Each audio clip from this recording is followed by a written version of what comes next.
Достар, сіздермен бірге драма тайм. Бүгін сіздерге выход Корей фильмін қысқаша айтып беретін боламыз. Басқа да қызықты видеоларды жіберу болмас үшін каналға жазылуды ұмытпаңыз. Ал біз бастаймыз. Басты кейіпкер 30 жасар Йоннам. Өмірде жолы болмай ешқандай жұмысқа орналаса алмайды. Бұрындары ол скалолазаниyaмен айналысқан болатын. Оны отбасы ғана емес, туысқан інілер де жақтырмай, көрсе де көрмегенде болып өтіп кететін. Жалпы алғанда отбасы өте көңілді, позитивті.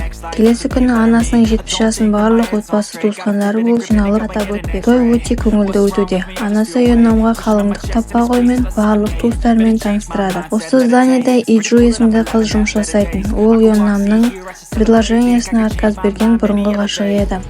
Олар бір-бірін танып амандасады. Йоннам өзінің жұмыссыз екендігін айтуға ұялып, ірі компанияның менеджерімін деп таныстырады. Осылайша отырыс одан әрі жалғаса береді. Сол жердің бастығы Иджуды ұнататын еді. Оны кездесуге шақырып тұрғанын көрген Йоннам кері қайтады. Алайда Иджу бас тартады.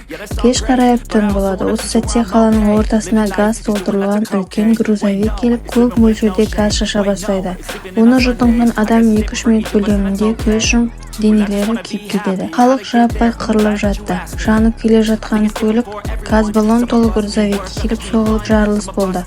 Жарылыс әсерінен ғимаратқа зақым келеді. Бұл жағдайдан хабар жоқ тойдағы иелер жиналып қайтпақ болады. Жарылыс ұшқын ғимаратқа да ептігін тигізеді. Барлығы сыртқа шығып қашпақ болып, бірақ тұманның зиянын көрген олар ішке кірмек болады. Йоннамның әпкесі машинада болатын. Ішке кірем дегенше шалынып, тұман арасында қалады. Оны құтқарып қалған Йоннам әпкесін ішке алып кіреді. Ашық тұрған бет-аузы тұманға күйіп қалған. Тұман жәмендеп көтеріліп келе жатты. Оны көрген Йоннам мен Иджу шатырға шығуларын өтінеді. Олардың сөзіне сенбей күмәнмен қарайды. Осы сәтте телефонға тек шатырда ғана қауіпсіз болатындығын және ұшақпен көмек келетіндігі жазылған хабарлама келеді. Осылайша барлығы баспалдақ арқылы жоғарыға көтеріледі. Алайда есік жабық болатын. Басықта кілт болмағандықтан сыртқа шыға алмайды. Барлығы аласұрып есік ашатын заттар іздей бастайды. Осы кезде Йоннам терезені сындырып, жоғарыға шығып есікті сырттан ашпақ болады. Иджу және басқалары оны тоқтатпақ болып, оларды тыңдамай секіріп кетеді.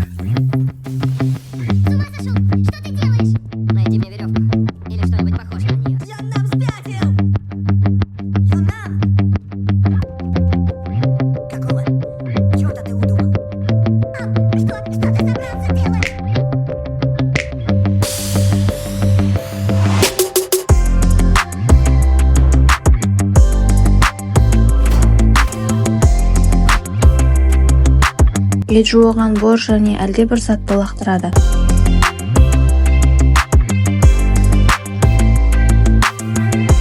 Алаңдаған отбасы мүшелері оны телефон арқылы бақылап, қолдау көрсетеді. Жоғарыға дейін беліндегі жібі жетпейді. Тастауға тура келеді. Әрең дегенде көтеріліп есікті сыртынан ашады.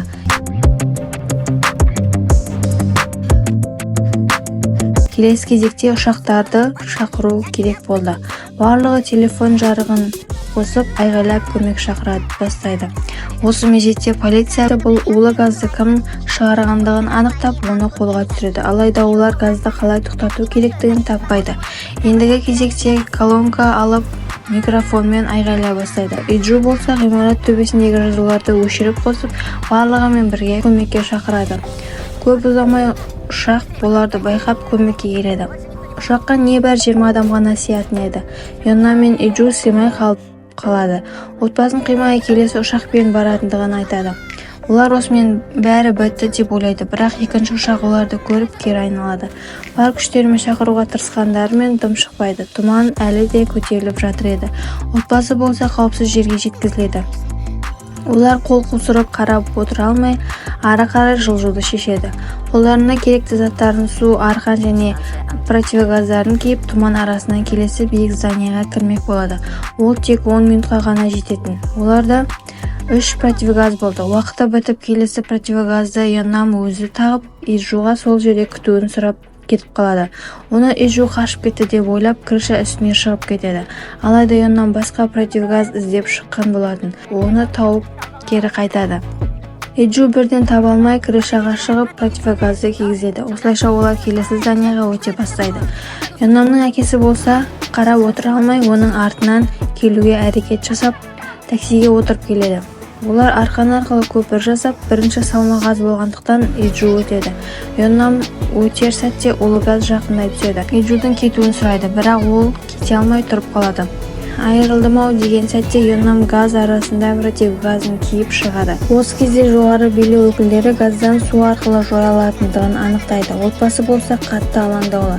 Әкесі болса көл жағасынан ары қарай өте алмай сол жерде қалады. Онда әлдебір екі кісі дрон жіберіп, сол аймақты видеоға түсірмек болып жатқандығын көреді. Оларға ақша ұсынып, баласын тауып беруін сұрайды. Йоннам мен Иджу келесі зданияда еді. Свет жағып, телефон арқылы көмек шақырады. Осы сәтте айғайлаған балалардың дауыстары шығады. Жан-жағына қараған олар келесі зданияда оқушыларды байқайды. Оларға лестница арқылы жоғары көтерілуін сұрайды. Бірақ ол өте қауіпті болды. Көмекке шақыруларын тоқтатпай, көп ұзамай оларды ұшақ байқайды. Келе бергенде олар жас балаларды құтқаруды шешіп, манекендердің көмегімен үлкен стрелка жасап, көмекті сол жаққа қарай жібереді. Осы кезде заправка жарылып, газ одан ары жоғарылай бастайды. Олар ең үлкен кранға бет алады. Өздерінің құзға шығуға үйренген қабілеттері арқылы жоғары қарай бет алады. Әкесі жіберген дрон оларды тауып алады. Әлгі екеуі көмек сұрай бастайды. Газдың көтерілуіне байланысты ары қарай жылжи бастайды. Дрондағы записті теледидардан көрсетеді. Осылайша оларды бүкіл Корея көреді. Барлық блогерлер, қарапайым адамдар олардың тірі қалуға деген үміттерін көріп, көмек жіберулерін сұрайды.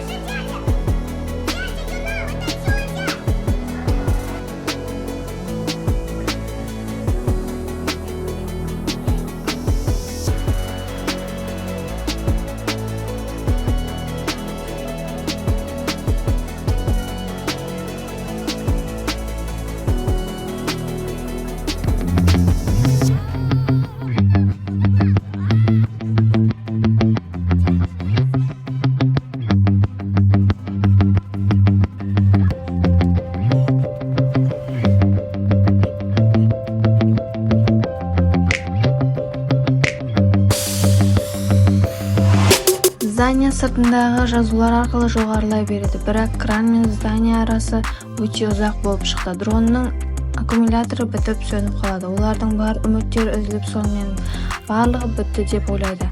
Бір-біріне іштегі ойларын айтып жылап отырғанда көптеген дрондарды көреді. Олар тұманды басуға тырысады. Алдынан бір дрон шығып, оның жақындауын сұрайды. Оған жіпті іліп, келесі зданиядағы темірлерге ілуін сұрайды. Осылайша олар жіппен жылжи бастағанда ортасына келіп тұрып қалады. Осы сәтте Иджу қолына үлкен темір қайшы алып, жіпті жартысынан кесіп тастайды. Олардың құлап бара жатқан сәтін дрон түсіріп алып, барлығы оларды қаза тапты деп ойлайды. Ұшақтарды іздеу барысында, алайда таппай кері бұрылған сәтте олар әлдебір жарық көріп кері бұрылады. Олар Йоннам мен Иджу болатын. Қолдарына свеча жағып көмекке шақырған. Осылайша олар құтқарылып, қауіпсіз жерге жеткізіледі. Оларды жақындары күтіп алады. Екеуі тағы жолығатын болып келіседі. Жаңбыр жауып, газ мөлшері азая бастайды. Осылай фильм аяғына жетеді.